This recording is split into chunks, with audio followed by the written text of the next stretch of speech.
अब हम लोग क्या करेंगे, माइक्रोस्कोप के नीचे कारा को देखने वाले हैं। स्पायरोगायरा अभी मेरे पास नहीं है, अगर बाद में कभी पॉसिबल हो, अगर मैं स्पायरोगायरा पे ऊपर काम करूं तो मैं जरूर कोशिश करूंगा कि स्पायरोगायरा को भी आपको दिखा सकूं, राइट। तो चलिए माइक्रोस्कोप के नीचे अभी कारा को देखते हैं। Hello students, welcome back again.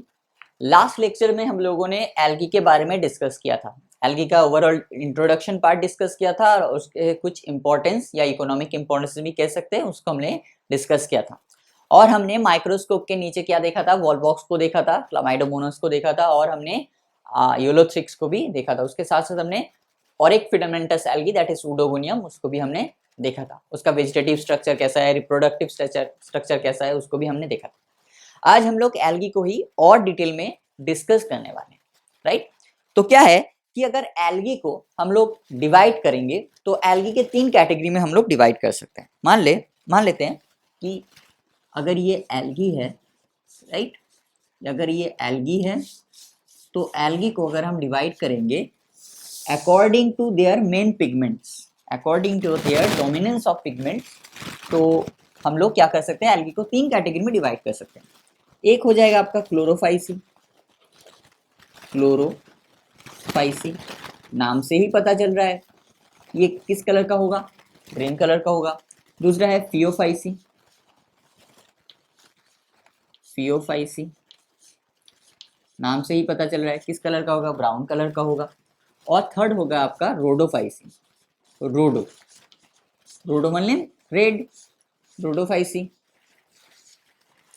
सो ये 3 कैटेगरी में हम लोग एल्गी को डिवाइड कर सकते हैं, Chlorophyceae, Phaeophyceae and Rhodophyceae, right. एक एक करके हम लोग हर एक चीज को पढ़ेंगे। क्लोरोफाइसी को पढ़ेंगे, उसके बाद फियोफाइसी को पढ़ेंगे एंड फाइनली हम लोग क्या करेंगे, रोडोफाइसी को पढ़ेंगे, राइट। अगर मैं चाहूँ तो एक ही लेक्चर में, क्योंकि 1 घंटे से ज्यादा लेक्चर लेने की मुझे आदत है, राइट। तो अगर मैं चाहूँ तो आपके ये तीनों को लेक्चर को एक साथ में खत्म कर सकता हूँ, लेकिन मैं ऐसा करूंगा नहीं, क्योंकि हम लोग डिटेल में पढ़ेंगे, रट्टा बिल्कुल नहीं मारेंगे। हर एक चीज का, हर एक पॉइंट को हम लोग क्या करेंगे, डिटेल में समझने की कोशिश करेंगे, ताकि हमें रट्टा कम से कम मारना पड़े। मतलब रट्टा नहीं कह सकते उसे, मतलब मगप कम से कम करना पड़े। और अगर करना भी पड़े मगप, तो फिर भी हम लोग सोच समझ के करेंगे, ऐसा नहीं कि अंधाधुन हम लोग पढ़ना स्टार्ट कर दें, राइट। तो आज हम लोग डिस्कस करेंगे क्या, क्लोरोफाइसी। तो हेडिंग डाल दीजिए क्लोरोफाइसी, हेडिंग डाल दीजिए क्या, हेडिंग डाल दीजिए क्लोरोफाइसी।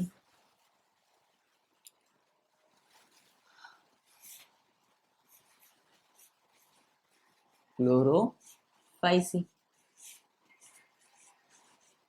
मैं जिस तरह से यहाँ पे लिखाने वाला हूँ बोर्डवर्क में, प्लीज आप भी चीजों को वैसे ही नोट डाउन कीजिएगा। इससे क्या होगा, इससे आपको ही फायदा मिलेगा, क्योंकि ये क्लोरोफाइसी, फियोफाइसी और रोडोफाइसी को हम लोगों को मतलब एक दूसरे के साथ कंपेयर करके पढ़ना है, राइट। तो इसी वजह से मैं जिस तरह से पॉइंट बना के आपको समझाने की कोशिश करूंगा, प्लीज आप वैसे ही चीजों को समझने की कोशिश कीजिएगा और पेपर में भी वैसे ही नोट डाउन कीजिएगा। सबसे पहला क्या आ जाएगा, सबसे पहला आ जाएगा, सब हेडिंग डालेंगे ए। क्या आ जाएगा सब हेडिंग में, ए क्या आ जाएगा आपका, common name, common name, right. दूसरा क्या आ जाएगा, कॉमन नेम के बाद दूसरा आ जाएगा हैबिटेट, राइट। और थर्ड क्या आ जाएगा, पहले दोनों को कंप्लीट कर लेते हैं, उसके बाद थर्ड देखते हैं। चलो, कॉमन नेम, क्लोरोफाइट्स को क्या कहा जाता है, नाम से ही पता चल रहा है, ग्रीन कलर का होगा तो जिसे कहा जाता है, they are commonly known as green algae, they are commonly known as green algae, very good. दूसरा क्या है, हैबिटेट। तो हैबिटेट कैसा होगा, majority of them commonly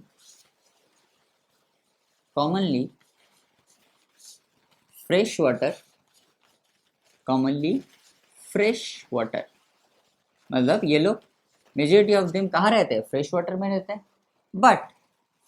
but some of them, but commonly fresh water, but some are brackish water, brackish water और salt water, और salt water, brackish water और salt water. तो commonly they are fresh water, मतलब majority of them क्या होंगे, fresh water में रहने वाले होंगे। लेकिन कुछ कुछ स्पीसीज कहाँ रहते हैं, ब्रैकिश वाटर में रह सकते हैं, और कुछ कुछ स्पीसीज आपके सॉल्ट वाटर में भी रह सकते हैं। सॉल्ट वाटर मतलब खारा पानी, मतलब क्या हो गया, सॉल्ट वाटर मतलब आपका मरीन वाटर, राइट। और ब्रैकिश वाटर मतलब आपका थोड़ा सा कम सॉल्टी, राइट। तो they are their habitats, clear. Third क्या हो जाएगा, main plant body, plant body. Third क्या हो जाएगा, थर्ड हो जाएगा प्लांट बॉडी, राइट।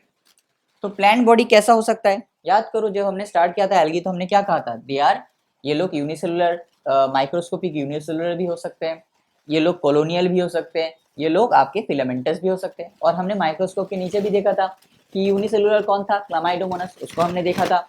उसके बाद हमने क्या देखा, कॉलोनियल वॉल्वॉक्स को देखा। उसके बाद फिलामेंटस हमने देखा, यूलोथ्रिक्स को, और क्या देखा हमने, उडोगोनियम को, राइट। तो प्लांट बॉडी कैसा होगा, the plant body, the plant body, the plant body may be unicellular, unicellular हो सकते हैं, यूनिसेल्यूलर, कॉलोनियल, कॉलोनियल, और फिलामेंटस, फिलामेंटस। आप चाहे तो हर एक के बगल में आप क्या लिख सकते हैं, उसका एग्जाम्पल भी लिख सकते हैं, लेकिन इसका एग्जाम्पल ऑलरेडी हम लोग डिस्कस कर चुके हैं, राइट। यूनिसेल्युलर कौन होगा, क्लामाइडोमोनास हो जाएगा, राइट। लिख दीजिए ब्रैकेट में, यहाँ पे ब्रैकेट में लिख दीजिए क्लामाइडोमोनास, क्या लिखेंगे, क्लामाइडोमोनास। जितनी बार लिखेंगे उतना ही अच्छा होगा, उतना ही याद रखने की प्रोबेबिलिटी बढ़ जाएगी। नीचे अंडरलाइन होगा because this is scientific name. Colonial call हो जाएगा वॉल्वॉक्स, वॉल्वॉक्स। फिलामेंटस कौन हो जाएगा, आपका हो जाएगा यूलोथ्रिक्स, यूलोथ्रिक्स। और कौन हो जाएगा, स्पाइरोगायरा, स्पाइरोगायरा, राइट। ये हो गया आपके कॉलोनियल, ये हो गया आपके फिलामेंटस, ये हो गया आपका unicellular. So this is a common name, this is habitat and this is plant body, right। उसके बाद हम लोग क्या देखेंगे, सेल स्ट्रक्चर। तो ये लोग कैसा होंगे, obviously they are eukaryotic, simple. Plant kingdom Whittaker system में इनको कहाँ रखा गया था, यूकैरियोटिक में रखा गया था प्लांट किंगडम को, और ये लोग प्लांट किंगडम के ही पार्ट है। तो इनका सेल स्ट्रक्चर कैसा होगा, ऑब्वियसली यूकैरियोटिक होगा। तो डी क्या हो जाएगा, सेल स्ट्रक्चर, सेल स्ट्रक्चर। और क्या हो जाएगा, सेल स्ट्रक्चर। दूसरा क्या होगा, दूसरा क्या होगा, cell wall composition, cell wall composition. तो इसका, इनका सेल स्ट्रक्चर कैसा हो जाएगा, इनका सेल स्ट्रक्चर होगा eukaryotic, eukaryotic, right.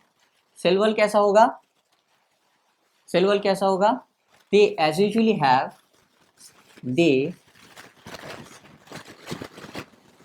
as usually have rigid cell wall। कैसा है उनका, rigid cell wall। They as usually have rigid cell wall, comma, outer layer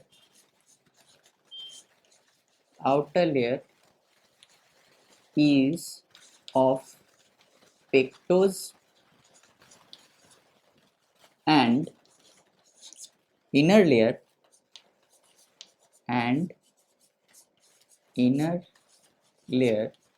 is of what, cellulose। Outer layer कैसा होगा, outer layer is made up of what? Outer layer is made up of pectose और inner layer is made up of what? Inner layer is made up of cellulose. तो outer layer किससे बना है? Outer layer बना है पेक्टोस से. Inner layer किससे बना है? इनर लेयर बना है सेलुलोज से. और इनका सेल वॉल कैसा है? रिजिड सेल वॉल है. इनका सेल वॉल कैसा है? Rigid cell wall. Rigid, strong, rigid cell wall है. राइट, क्लियर है यहाँ तक? आगे बढ़ सकते हैं. Very good.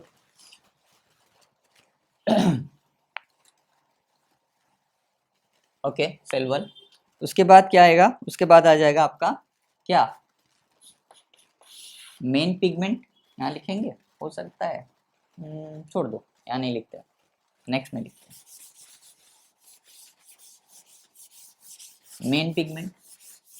तो बताओ, अगर ये ग्रीन कलर का है, कॉमन सेंस से बता सकते हैं हम लोग. अगर ये ग्रीन कलर के हैं, राइट, तो आपको क्या लगता है इनमें मेन पिगमेंट क्या होगा? ऑब्वियस सी बात है, क्लोरोफिल होगा. और क्लोरोफिल में भी कौन? Chlorophyll A and chlorophyll B. तो एफ में क्या आ जाएगा? एफ में आ जाएगा मेन पिगमेंट. राइट, क्या आ जाएगा? Main pigment. Main pigment. तो मेन पिगमेंट कौन है? Chlorophyll A, small capital A में chlorophyll A, chlorophyll A and B. तो chlorophyll A and chlorophyll B. Right. दूसरा पॉइंट क्या होगा? दूसरा पॉइंट हो जाएगा, यहाँ पे लिखते हैं, due to the dominance of this pigments, due to the dominance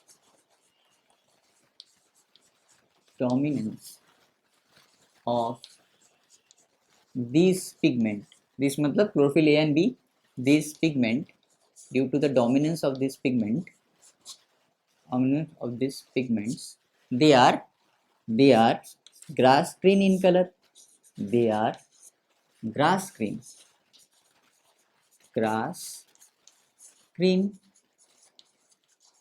in color. Right. कैसा होगा? Due to the dominance of this pigments, ये कैसे होंगे? ग्रास ग्रीन कलर के होंगे. कैसे होंगे? ग्रास ग्रीन कलर के होंगे. राइट. अब बताओ क्लोरोफिल ए एंड बी कहाँ मिलेगा? ऑब्वियसली क्लोरोप्लास्ट के अंदर मिलेगा. सो थर्ड पॉइंट क्या हो जाएगा? these pigments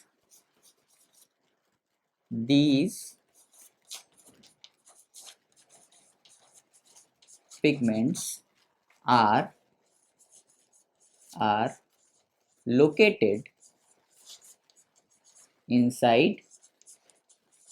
located inside the chloroplasts, inside the chloroplasts. Right. कहाँ मिलेंगे? क्लोरोप्लास्ट के अंदर मिलेंगे. और फोर्थ पॉइंट क्या हो जाएगा? The chloroplasts, the chloroplast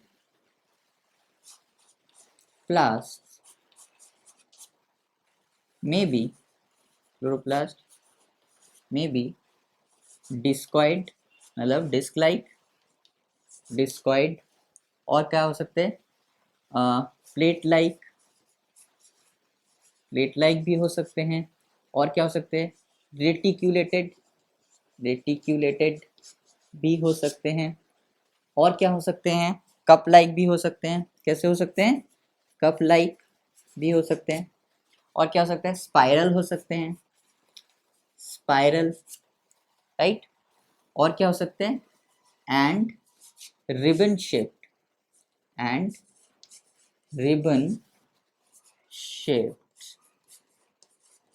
in different species. In क्या हो जाएगा? In different species. मतलब ये जो क्लोरोप्लास्ट है, ये अलग अलग स्पीसीज में अलग अलग शेप के होंगे. राइट.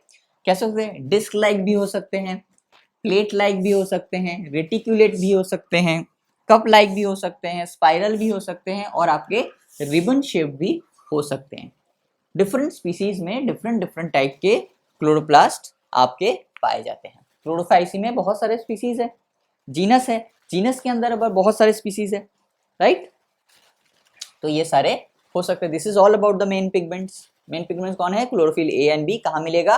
क्लोरोप्लास्ट के अंदर मिलेगा। क्लोरोप्लास्ट कैसा हो सकता है? अलग अलग स्पीशीज में अलग अलग शेप के हो सकते हैं, दैट्स इट। और इस दोनों पिगमेंट की डोमिनेंस की वजह से ये लोग क्या होंगे? ये लोग ग्रास ग्रीन कलर के दिखेंगे, राइट। ये हो गया मेन पिगमेंट। अब मेन पिगमेंट के साथ साथ इनके पास कुछ अदर पिगमेंट्स भी तो होंगे, राइट। वो क्या होगा?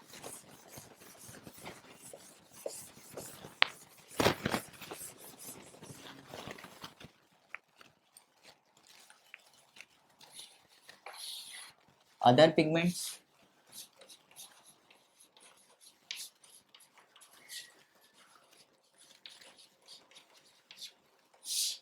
अदर पिगमेंट्स क्या क्या होंगे? एक तो हो जाएगा आपका क्या? Alpha and beta carotene. Alpha and alpha and beta carotene, ये एक पिगमेंट हो गया। और दूसरा पिगमेंट क्या होगा? ज़ैंथोफिल। ज़ैंथोफिल। लेकिन डोमिनेंस सबसे ज्यादा किसका होगा? क्लोरोफिल ए का एंड क्लोरोफिल बी का। क्लियर? अब क्या होगा? रिजर्व फूड या store food? Store food.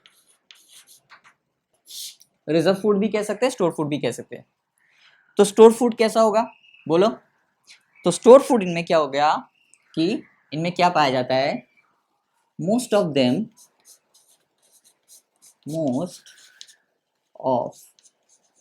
the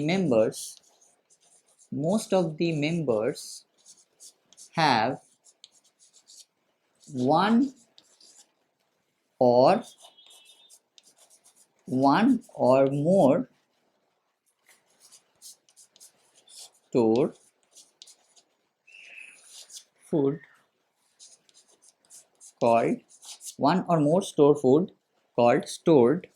food called pyrenoids। क्या बोलेंगे? PYRENOIDS, pyrenoids। PYRENOIDS, pyrenoids। क्या बोलेंगे? पायरिनॉइड्स बोलेंगे।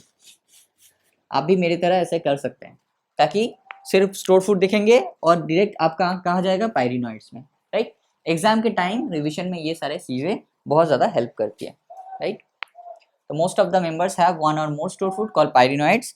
ये भी कहाँ मिलेंगे? Located inside. कहाँ मिलेंगे? Located inside chloroplast. Located inside the chloroplast.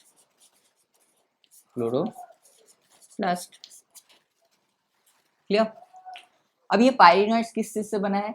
Pyrenoid का जो मेन कंपोनेंट है वो है स्टार्च, लेकिन स्टार्च के अलावा भी पायरिनॉइड्स में प्रोटीन पाया जाता है, राइट। तो पॉइंट नंबर 2 क्या हो जाएगा? पायरिनॉइड्स have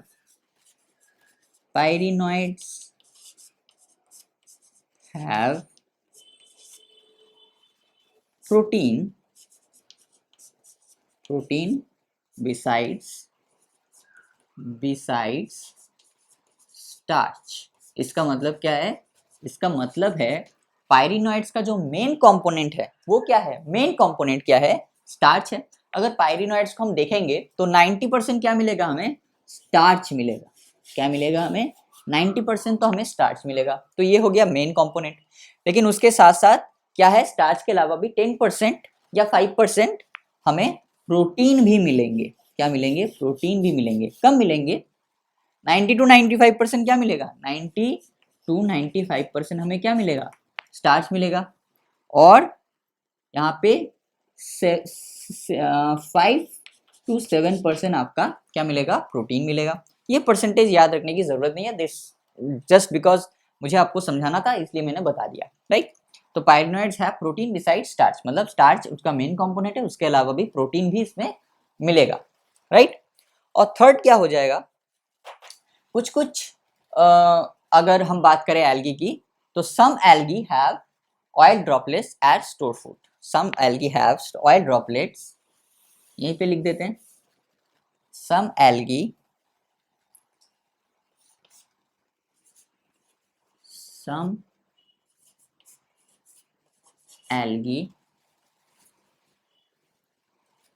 some algae uh, may store food in the form of oil droplet, may store food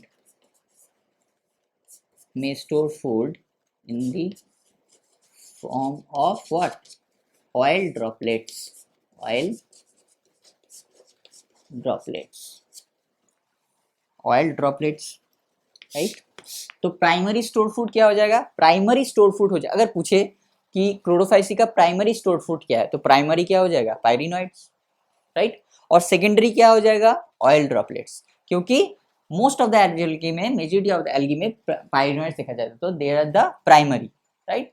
कुछ कुछ एल्गी में क्या होता है? They store food in the form of oil droplets, इसलिए वजह से ऑयल ड्रॉपलेट जो है वो आपका सेकेंडरी हो जाएगा, right. This is all about store food, right. अब बचा क्या? अब बचा सिर्फ रिप्रोडक्शन। अब क्या बचा? सिर्फ रिप्रोडक्शन बचा।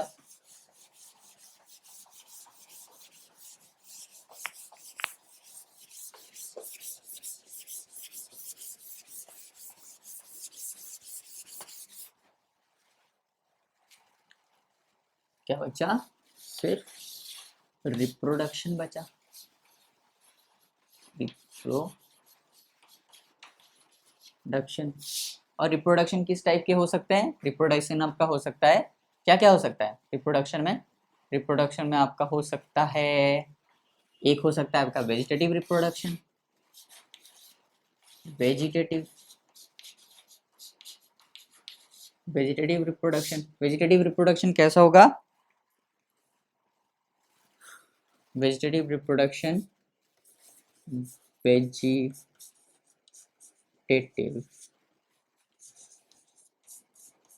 reproduction is done by vegetative reproduction is done by fragmentation, done by fragmentation is done by fragmentation or by different spores, or by different spores। ये आपका एनसीईआरटी का लाइन है, तो बहुत अच्छे से याद रखिएगा इस चीज़ को। Vegetative production is done by fragmentation और बाय डिफरेंट स्पोर। फ्रैगमेंटेशन कहाँ मिलेगा? फिलामेंटस एल्गी में मिलेगा। कहाँ मिलेगा? फिलामेंटस एल्गी में मिलेगा, ऑलरेडी हम लोग डिस्कस कर चुके हैं। और रिप्रोडक्शन कैसे हो सकता है? और आपका रिप्रोडक्शन कैसे हो सकता है बताओ? और हो सकता है आपका क्या? और हो सकता है आपका एसेक्सुअल रिप्रोडक्शन, आसेक्सुअल। अब असेक्सुअल रिप्रोडक्शन कैसे होगा? असेक्सुअल रिप्रोडक्शन कैसे होगा? फर्स्ट पॉइंट क्या हो जाएगा असेक्सुअल के अंदर? फर्स्ट पॉइंट क्या हो जाएगा? फर्स्ट पॉइंट हो जाएगा आपका क्या बताओ? It is done by it is done by mainly it is done by mainly zoospores, flagellated, it is done by mainly flagellated zoospores produced in zoospores produced in zoosporangia, produced in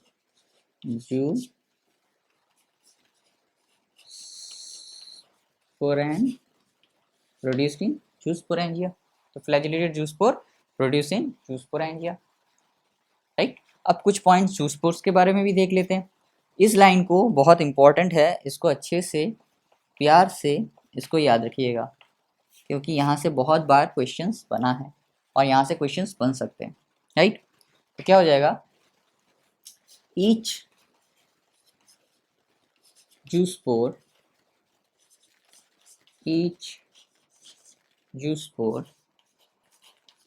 have 2 to 8 flagella, मतलब 2 से लेके 8 तक flagella हो सकते हैं हर एक zoospore में, right. 2 to 8 flagella equal in length, मतलब हर एक फ्लैजेले का जो लेंथ है वो इक्वल होगा। अगर 2 है तो 2 का इक्वल होगा, अगर 4 है तो 4 भी इक्वल होंगे, लेकिन इक्वल इन लेंथ होंगे। इक्वल इन लेंथ यहाँ पे शायद होगा नहीं, राइट, इक्वल इन लेंथ, तो इस पॉइंट को हमें शिफ्ट करना पड़ेगा। इस ऊपर वाले पॉइंट को मिटा देते हैं और यहीं पे स्टार्ट कर देते हैं। Equal in length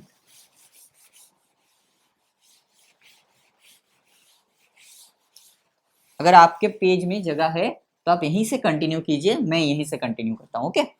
Each zoospore have 2 to 8 flagella equal in length, whiplash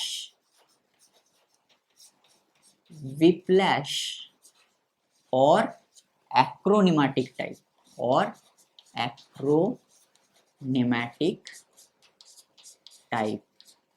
अब ये आपके एनसीईआरटी में नहीं दिया गया है, लेकिन ये बहुत इंपॉर्टेंट एक पार्ट है, विप्लैश और एक्रोनेमेटिक टाइप। इसका मतलब क्या है? इसका मतलब है कि देखो, मान लेते हैं एक फ्लैजेला है, राइट। अब ये फ्लैजेला ऐसे हेयर के बिना भी हो सकता है और विथ हेयर भी हो सकते हैं। इस फ्लैजेला में ये एक फ्लैजेला है, ये फ्लैजेला कैसा है? हेयर के बिना है। और इस फ्लैजेला में क्या है? छोटे छोटे आपको हेयर्स दिख रहे हैं। तो इस टाइप के जो फ्लैजेला होते हैं इसे बोला जाता है विप्लैश और एक्रोनिमेटिक टाइप फ्लैजेला। इसको बोला जाता है आपका tensile type flagella, right. Tensile type flagella, जिसको हम लोग आगे जाके पढ़ने वाले हैं। अभी हम लोग डिस्कस करेंगे सिर्फ और सिर्फ विप्लैश फ्लैजेला को, राइट। विप्लैश फ्लैजेला को। तो फ्लैजेला कैसे कैसे हो सकते हैं? 2 टाइप के हो सकते हैं। एक हो सकता है कि फ्लैजेला में हेयर्स प्रेजेंट हो सकता है।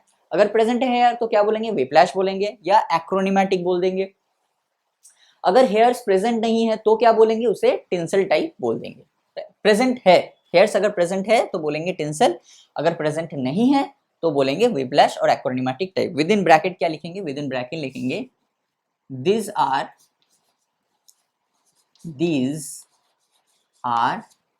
hairless,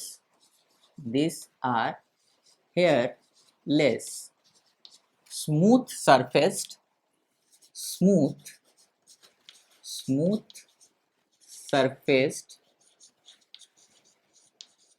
flagella, right. तो लिख दिया हमने। आप एक चाहो तो मैंने जो ड्रॉ किया था वो भी ड्रॉ कर सकते हो।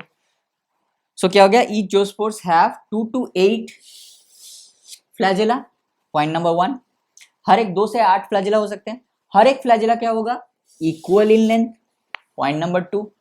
और क्या होगा? दे आर विप्लैश और एक्रोनिमेटिक टाइप।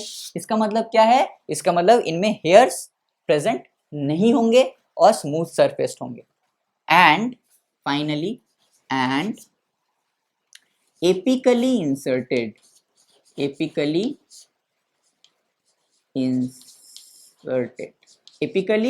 और इसको एंटीरियर पार्ट भी बोल सकते हैं। मान लेते हैं हमने क्या पढ़ा था, ये अगर जूस्पोर्स है, अगर ये मान लो जूस्पोर्स है तो इसका एंटीरियर पार्ट क्या है?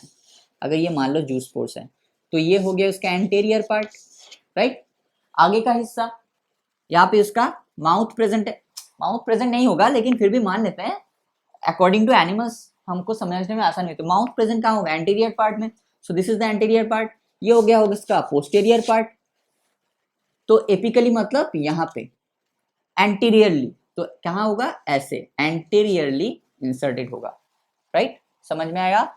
ये एंटीरियर पार्ट हमने माउथ इसलिए बोला ताकि हमको समझने में आसानी हो। अकॉर्डिंग टू एनिमल हम पढ़ते हैं तो इजी होता है हमारे लिए, राइट। तो ये क्या है? क्लामाइडोमोनास है। तो इसका एंटीरियर पार्ट क्या होगा? ये हो गया। इसको मत समझ लेना कि यहाँ पे इसका माउथ प्रेजेंट है, इसका ऐसा नहीं है। प्लांट के जूस्पोर्स में माउथ प्रेजेंट नहीं हो सकता, राइट, वो अलग ही चीज़ है, राइट। तो मतलब समझने की आसानी के लिए मैंने बोला सिर्फ कि ये उसका एंटीरियर पार्ट हो गया और ये इसका पोस्टीरियर पार्ट हो गया। तो एपिकल मतलब एंटीरियरली इंसर्टेड। तो हमको जूस्पोर्स कहाँ दिखते हैं? यहाँ दिखते हैं। तो दे आर एपिकली इंसर्टेड और एंटीरियरली इंसर्टेड। तो ये 4 पॉइंट आप ज़रूर अच्छे से दिमाग में छप लीजिएगा। छपने की ज़रूरत नहीं है, याद रखना है कि भाई कैसा हो सकता है। देखो भाई, कितने फ्लैजिला हो सकते हैं? 2 हो सकता है या फिर 8 हो सकते हैं फ्लैजिला। Very good. और क्या होंगे? हर एक फ्लैजिला मुझे क्या दिख रहा है? हर एक फ्लैजिला मुझे दिख रहा है कि इक्वल इन लेंथ है। इसका भी लेंथ ऐसा है, इसका भी लेंथ उतना ही है, वो भी दिख रहा है। और फ्लैजिला में मुझे हेयर्स नहीं दिख रहे हैं, तो दे आर व्हिप्लैश और एक्रोनिमेटिक टाइप। एंड फ्लैजिला जो है वो एपिकल पार्ट में प्रेजेंट है, तो हम लोग क्या बोलेंगे? एपिकली इंसर्टेड। और क्या बोल देंगे? एपिकली इंसर्टेड है और एंटीरियरली इंसर्टेड है। सिंपल, और कुछ दिक्कत वाली बात नहीं है। लेकिन इस पॉइंट को बहुत अच्छे से, बहुत बार यहाँ से क्वेश्चन पूछा गया है, बहुत अच्छे से इसको याद कीजिएगा। याद करने की ज़रूरत नहीं है, अगर आप इमेज को विजुअलाइज करना जानते हैं तो ये पॉइंट आपको ऑटोमेटिकली याद रह जाएगा। जैसे मैंने आंख बंद करके क्या किया? इमेज को मैंने क्या किया? मैंने अभी आंख बंद करके यहाँ पे क्या किया? मैंने क्या कोई रट्टा मारा? नहीं, मैंने सिर्फ उस इमेज को इमेजिन किया, राइट? और उस इमेजिनेशन से मैंने आंसर दिया। Simple logic. आप भी यही कोशिश कीजिए, क्योंकि पूरी जिंदगी रट्टा मार के काम नहीं चलने वाला। ठीक है, और क्या हो सकता है? और आपका हो सकता है सेक्सुअल रिप्रोडक्शन। और क्या हो सकता है आपका? ये भी मिटा देते हैं। और क्या हो सकता है आपका? और आपका हो सकता है क्या? वेजिटेटिव हो गया हमारा, वेजिटेटिव हो गया, सेक्सुअल हो गया, और सी में क्या हो सकता है? सेक्सुअल हो सकता है। सेक्सुअल, और सेक्सुअल रिप्रोडक्शन कैसे होगा? इट मे बी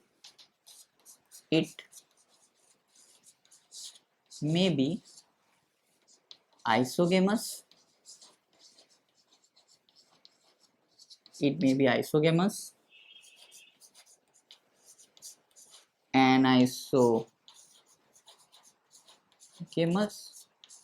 और oogamous, जिसके बारे में ऑलरेडी हम लोग डिटेल में पढ़ चुके हैं। ये कैसा हो सकता है? आइसोगेमस हो सकता है, एनाइसोगेमस हो सकता है, और oogamous हो सकता है। और आइसोगेमस कहाँ होगा, एनाइसोगेमस कहाँ होगा, oogamous कहाँ होगा, इसका एग्जांपल्स ऑलरेडी हम लोग देख चुके हैं, राइट? आज कुछ कॉमन मेंबर्स देख लेते हैं इस ग्रुप के।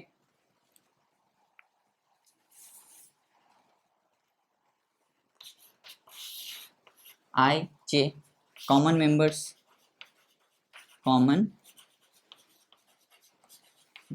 कुछ कॉमन मेंबर्स देख लेते हैं हम लोग। पहला कॉमन मेंबर्स क्या हो जाएगा? सबसे पहले से पढ़े हैं हम लोग, क्लामाइडोमोनस। तो सबसे पहला कॉमन मेंबर तो ये हो गया, क्लामाइडोमोनस। उसके बाद हमने क्या देखा? कॉलोनियल में वॉल्वॉक्स। अब आपको इसको याद रखने के लिए कोई न्यूमेरिक्स की जरूरत नहीं है, आप इजीली याद रखते हो। सिर्फ दिमाग में आता है यार, क्लोरोफाइसी यूनिसेलुलर था तो हो गया क्लामाइडोमोनस। अच्छा, कॉलोनियल था तो होता है फिलामेंटस। फिलामेंटस में कौन सा हो सकता है? यूलोथ्रिक्स हो सकता है। क्या हो सकता है? यूलोथ्रिक्स हो सकते हैं। और क्या हो सकता है? याद करो, याद करो, याद करो। हाँ, स्पाइरोगायरा था, तो स्पाइरोगायरा भी लिख दिया, Spirogyra, right? Chlamydomonas, Volvox, Ulothrix, Chlamydomonas, unicellular, colonial, ये दो हो गए फिलामेंटस। और एक हो सकता है जो आपके एनसीईआरटी में दिया गया है, दैट इज कारा, राइट? क्लामाइडोमोनस को हमने क्या देखा? माइक्रोस्कोप के नीचे देख चुके हैं, राइट? वॉल्वॉक्स को भी देख चुके हैं, यूलोथ्रिक्स को भी देख चुके हैं। स्पाइरोगायरा को नहीं देखा मैंने, क्योंकि स्पाइरोगायरा स्पेसिमेन मेरे पास नहीं है, तो इसी वजह से मैंने दिखा नहीं पाया। अगर कभी स्पाइरोगायरा के ऊपर मैंने काम किया तो मैं ज़रूर आपको दिखाने की कोशिश करूंगा। लेकिन मेरे पास आपके लिए कारा है, और कारा को आज हम लोग क्या करेंगे? माइक्रोस्कोप के नीचे देखने वाले हैं।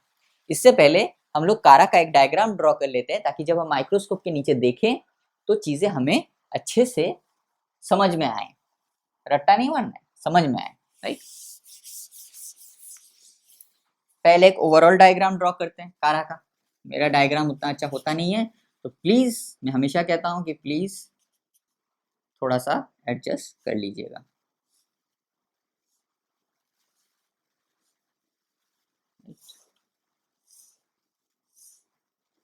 ये डायग्राम आप मेरे साथ भी ड्रॉ कीजिए, क्योंकि डायग्राम ड्रॉ करेंगे तो आपको अच्छे से चीज़ें याद होंगी। अगर डायग्राम ड्रॉ नहीं करेंगे तो चीज़ें आप बहुत इजीली भूल जाएंगे।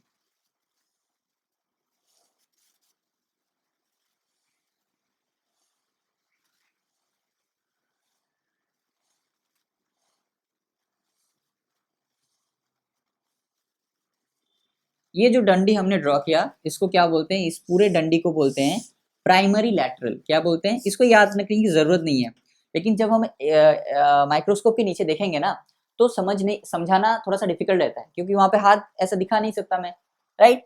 तो इसी वजह से यहाँ पे देख लीजिए ताकि वहां पे समझने में आपको आसानी हो। रट्टा नहीं मानना है और इसको उतना इंपॉर्टेंट नहीं है, डोंट वरी। प्राइमरी, इसको क्या कहा जाता है, इसको बोला जाता है प्राइमरी लैटरल। सिर्फ लिख लीजिए, इसको एग्जाम के टाइम पढ़ने की कोई जरूरत नहीं है। ये मैं ड्रॉ इसलिए कर रहा हूँ ताकि आपको माइक्रोस्कोप के नीचे कारा अच्छे से समझ में आ जाए, दैट्स इट। इसको बोला जाता है प्राइमरी लैटरल। इसके नोड से, ये आपका जो दिख रहा है ये क्या है, ये हर एक क्या है, this are the nodes, node.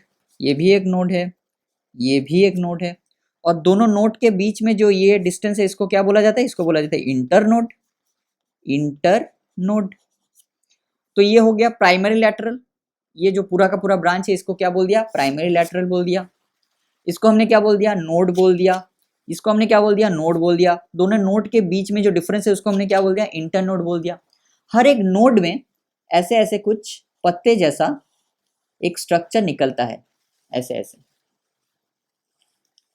ऐसे ऐसे। एक भी हो सकते हैं, दो भी हो सकते हैं, उससे ज्यादा भी हो सकते हैं, बहुत सारे हो सकते हैं, लेकिन ये पत्ते जैसा कुछ स्ट्रक्चर दिखा जाता है।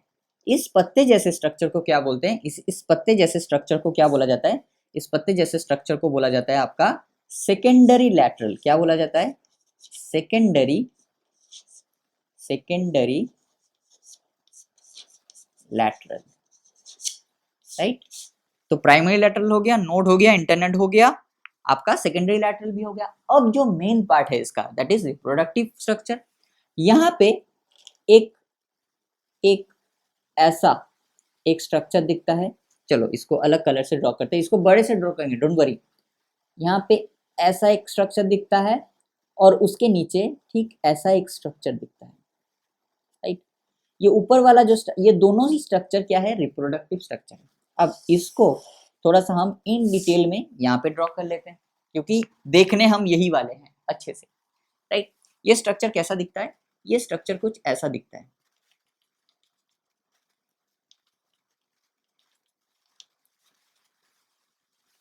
इसको ग्रीन कलर का ड्रॉ करते हैं, ये सेकेंडरी लैटरल को, ये एक सेकेंडरी लैटरल हो गया। अच्छे से टाइम लेके अच्छे से ड्रॉ कीजिए।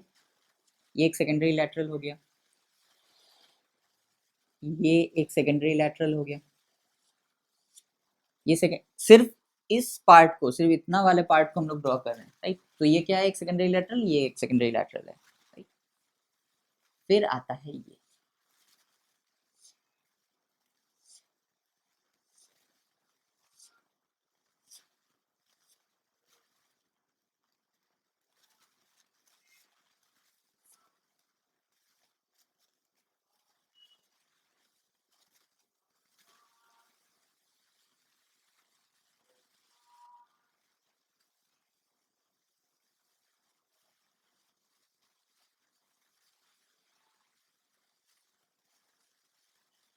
ये एक स्ट्रक्चर, और उसके नीचे ऐसा एक और स्ट्रक्चर।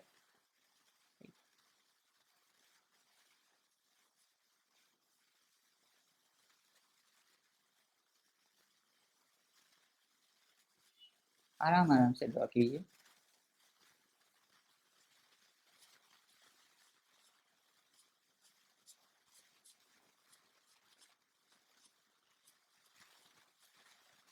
इस वाले स्ट्रक्चर को क्या कहा जाता है, इस वाले स्ट्रक्चर को बोला जाता है न्यूक्यूल, NUCULE, न्यूक्यूल। और इस वाले नीचे वाले जो ये जो स्ट्रक्चर है इसको क्या बोला जाता है, न्यूक्यूल। और ये वाला जो स्ट्रक्चर है इसको बोला जाता है ग्लोब्यूल। क्या बोला जाता है, ग्लोब्यूल, सॉरी, BULE। यहाँ पे कुछ ऐसे वाले सेल्स भी पाए जाते हैं, इनको भी हम देखने वाले हैं। ये टोटल 5 होते हैं। आगे की तरफ 3 दिखेंगे आपको और पीछे की तरफ 2 दिखेंगे। ये 2 दिख भी सकते हैं, नहीं भी देख सकते हैं। इसको बोला जाता है कोरोना सेल्स। क्या बोला जाता है, कोरोना सेल्स। ये कुछ ऐसा दिखता है, ऐसा। ये 1, ये 2, ये 3। ये कोरोना सेल्स, मतलब ये वायरस वाला कोरोना नहीं है, इसका नाम है कोरोना सेल्स, राइट। तो इसको क्या बोला जाता है, ऊपर वाले पार्ट को, ये तो हो गया आपका सेकेंडरी लैटरल, इस ऊपर वाले पार्ट को क्या बोला जाता है आपका न्यूक्यूल बोला जाता है, और नीचे वाले पार्ट ग्लोबल मतलब ग्लोबोस जैसा, इसलिए इसको क्या बोला जाता है, ग्लोब्यूल बोला जाता है। अब ये जो न्यूक्यूल है ये क्या है, ये फीमेल रिप्रोडक्टिव स्ट्रक्चर है। ये जो न्यूक्यूल है ये क्या है, नीचे लिखेंगे विद इन ब्रैकेट, ये क्या है, न्यूक्यूल क्या है, फीमेल रिप्रोडक्टिव पार्ट है, फीमेल रिप्रोडक्टिव स्ट्रक्चर है। ये क्या है, न्यूक्यूल क्या है, फीमेल रिप्रोडक्टिव, ये जो पार्ट दिख रहा है आपको ये क्या है, ये फीमेल रिप्रोडक्टिव स्ट्रक्चर है।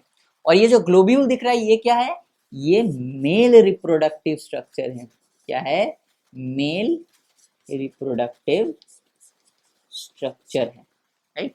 सो this is a female reproductive structure, this is a male reproductive structure, right. इस यहाँ पे जो छोटा सा पार्ट था इसको ही हमने यहाँ पे बड़ा से ड्राइंग किया है ताकि माइक्रोस्कोप के नीचे आपको समझ में आए।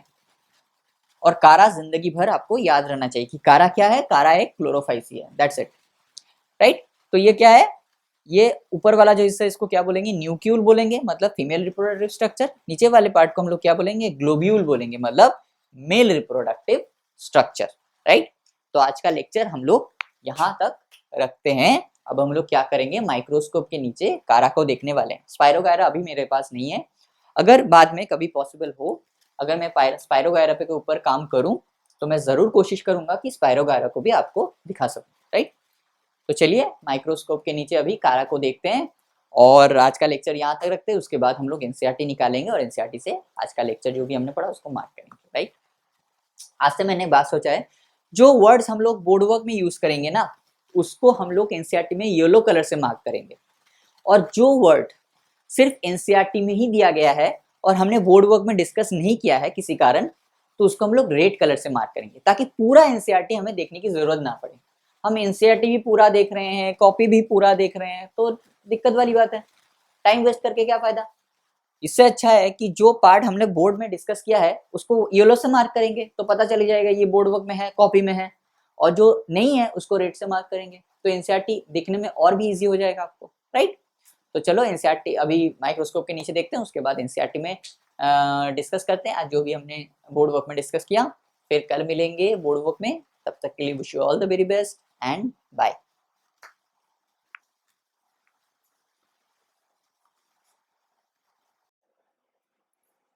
हेलो एवरीवन, अभी हम लोग माइक्रोस्कोप के नीचे कारा को देखने वाले हैं। मैं पूरी कोशिश करूंगा कि जितना अच्छे से हो सके मैं आपको समझा सकूं चीज़ों को, राइट। तो एक मिनट, मैं ज़रा सा इसको थोड़ा सा ऊपर कर लेता हूँ ताकि दिख जाए, मैं अच्छे से एक्सप्लेन कर पाऊँ आपको, राइट। तो ये मैं रिकॉर्डिंग स्टार्ट करता हूँ और ये मैंने कर दिया रिकॉर्डिंग स्टार्ट, राइट। तो अभी जो आप देख रहे हैं इसको बोला जाता है बेसिकली प्राइमरी लैटरल। ये जो है ये बेसिकली है प्राइमरी लैटरल, राइट। ये लंबा सा डंडी वाला जो पार्ट ये क्या है, ये है प्राइमरी लैटरल। अब धीरे धीरे हम लोग नीचे जाएंगे और आपको प्राइमरी लैटरल और क्लियर होता जाएगा। ये नीचे जा रहे हैं प्राइमरी लैटरल से, हम लोग नीचे जा रहे हैं, नीचे जा रहे हैं। ये देखिए हमारा आ गया नोड, ये आ गया हमारा नोड, और ये देखिए हमारा न्यूक्यूल, और ये है हमारा ग्लोब्यूल। अब एक चीज देखिए, हर एक नोड पे एक न्यूक्लियल और एक ग्लोब्यूल लगा है, और नोड से देखिए ये पत्ते जैसा जो निकल रहा है, नोड के बाजू में से पत्ते जैसा, इसी को बोला जाता है सेकेंडरी लैटरल। इसको क्या बोला जाता है, सेकेंडरी लैटरल। और जैसे जैसे हम नीचे जाते जाएंगे ये देखिए फिर से प्राइमरी लैटरल, ये पूरा का पूरा प्राइमरी लैटरल है। यहाँ पे प्राइमरी लैटरल का ब्रांचेस कितने अच्छे से दिख रहा है। और ये देखिए बगल में ये पत्ते जैसा हिस्सा, इसको हम क्या बोलते हैं, इसको हम बोलते हैं सेकेंडरी लैटरल। ये कहाँ से निकलता है, ये आपके निकल सकता है कहाँ से, ये देखिए नोड से। और ये क्या है, ये हमारा जो मेल रिप्रोडक्टिव स्ट्रक्चर है एंड फीमेल रिप्रोडक्टिव स्ट्रक्चर है, जिसको हम लोग डिस्कस करने वाले हैं, डिस्कस किया है हमने already. This is called nucule and globule. इसे क्या कहा जाता है, इसे कहा जाता है nucule and globule, right. Clear है, क्लियरली दिख रहा है आपको। ये ऊपर वाला जो हिस्सा है, देखिए अब दिखाता हूं मैं, ये वाला जो पार्ट है, ये वाला जो पार्ट है, इसे क्या कहा जाता है? इसे कहा जाता है आपका न्यूक्यूल। देखिए थोड़ा सा मैं एडजस्ट करता हूँ माइक्रोस्कोप को, ये देखिए अंदर का जो रिजर्व फूड मटेरियल है वो भी हमें कितने अच्छे से दिख रहा है, राइट। और जो हमने बोला कि कोरोना सेल्स, वो भी दिख रहा है। देखिए मैंने बोला था कि सामने आपको 3 दिखेगा और बैकवर्ड में 2 दिखेंगे, राइट। तो ये जो है this is nothing but the nucule. इसे क्या कहा जाता है? इसे बोला जाता है न्यूक्यूल, राइट। और ये क्या रिप्रेजेंट करता है? ये रिप्रेजेंट करता है आपके फीमेल रिप्रोडक्टिव स्ट्रक्चर को, राइट। और नीचे जाते हैं हम लोग, और जैसे ही हम लोग नीचे जाएंगे हमको क्या दिखेगा? ये ग्लोबोसा स्ट्रक्चर हमें दिखेगा। ये जो ग्लोबोसा स्ट्रक्चर हमें दिख रहा है, इसको क्या बोला जाता है? इसको बोला जाता है बेसिकली क्या? इसको बोला जाता है आपका ग्लोब्यूल।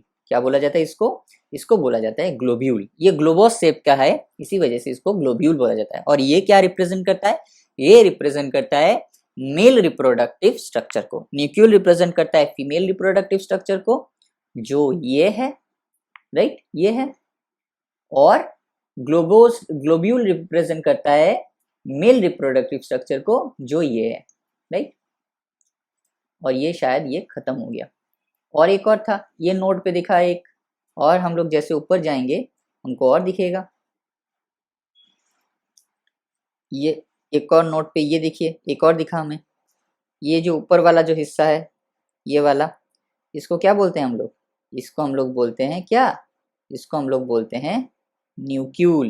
न्यूक्यूल मतलब फीमेल रिप्रोडक्टिव स्ट्रक्चर। क्या बोलते हैं इसको? Female reproductive structure. अंदर का जो रिजर्व फूड मटेरियल है वो भी हमें कितने अच्छे से दिख रहा है यहाँ पे, नहीं। और ये उसके नीचे है, this is globule, globose shape globule. ये क्या रिप्रेजेंट करता है? ये आपका रिप्रेजेंट करता है किसे? ये रिप्रेजेंट करता है फीमेल रिप्रोडक्टिव स्ट्रक्चर को, सॉरी मेल रिप्रोडक्टिव स्ट्रक्चर को। न्यूक्यूल मतलब फीमेल, ग्लोब्यूल मतलब मेल, सिंपल, राइट। तो आई होप कि आपको माइक्रोस्कोप के नीचे इस चीज़ों को देख के मज़ा आ रहा होगा, आप चीज़ों को समझ पा रहे होंगे, रिलेट कर पा रहे होंगे, राइट। तो अभी यहाँ तक रखते हैं। अब हम लोग क्या करेंगे? एनसीईआरटी निकालेंगे और एनसीईआरटी से हम लोग मार्क करना स्टार्ट करेंगे, राइट। तो चलिए एनसीईआरटी निकालते हैं। तब तक के लिए wish you all the very best. कल फिर मिलेंगे बोर्ड वर्क में। बाय।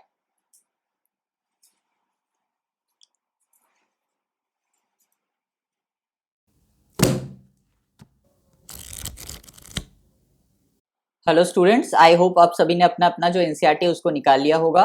अब चलिए एनसीईआरटी से मार्क करते हैं। जैसे कि हमने कहा कि इनको कॉमनली क्या कहा जाता है? ग्रीन एल्गी बोला जाता है, राइट। ये कैसे हो सकते हैं? यूनिसेलुलर हो सकते हैं जैसे क्लामाइडोमोनास, कॉलोनियल हो सकते हैं जैसे वॉल्वॉक्स, फिलामेंटस हो सकता है जैसे यूलोथ्रिक्स एंड स्पाइरोगाइरा। उन वो कैसे दिखते हैं? They are usually grass green. क्यों दिखते हैं grass green? Because due to the dominance of pigments chlorophyll A and chlorophyll B. और ये कहाँ रहते हैं? क्लोरोप्लास्ट में रहते हैं, क्लोरोफिल ए एंड बी।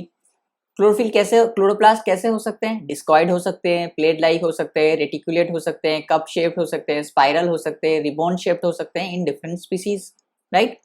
इनका स्टोर फूड क्या है? प्राइमरी स्टोर फूड पायरिनॉइड्स है। पायरिनॉइड्स कहाँ मिलेगा? क्लोरोप्लास्ट में मिलेगा, राइट। और पायरिनॉइड्स कंटेन क्या? प्रोटीन बिसाइड स्टार्च, मतलब 90 to 95% क्या है? पायरिनॉइड का स्टार्च है। उसके अलावा भी उसमें प्रोटीन पाया जाता है, राइट।